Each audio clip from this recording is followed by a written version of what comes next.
man who right now suffers from PTSD.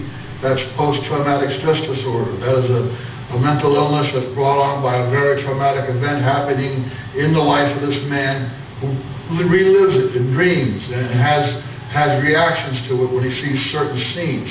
And also, this man suffers from severe nightmares. He suffers from distrust and startle effect, and that person is myself. I was born and raised, some of you already heard this, as a Jehovah's Witness. My father was a Bethelite for 13 years during Tipsy Joe Rutherford's time, and my mother was a coal porter.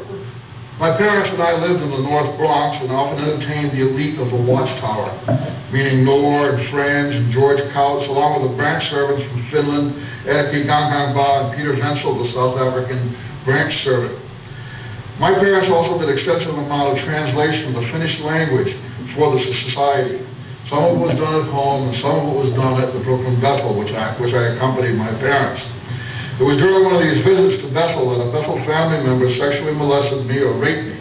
His name was Leo Greenleaf, and I was not his only victim, as I mentioned earlier.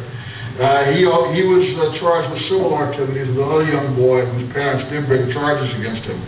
But the WatchTower Society did nothing to him, along with Edward Shitty and Percy Chapman, who were also known homosexuals. The society did not even disfellowship these men. They just transferred them to other areas where they wouldn't bring a bad light to society. I never told anyone about these things, these rapes that occurred to me. It was multiple, it wasn't just one time. I lived with them throughout what I thought was my sin for years. I developed a love affair with the bottle and turned into a raving alcoholic. And finally, though, I broke free. I've been sober 11 years, and I'm attending college. I'm a Phi Theta Kappa student, and I work at a substance abuse agency. Some of us were born and raised as Jehovah's Witnesses. What was life like? And how did it affect our mental health? To be blunt, life as a child, as a Jehovah's Witness, is far from normal. I know, I can speak from experience. But what I've seen at the Kingdom Halls, I believe that the Department of Social Services in this state and many other states should be involved.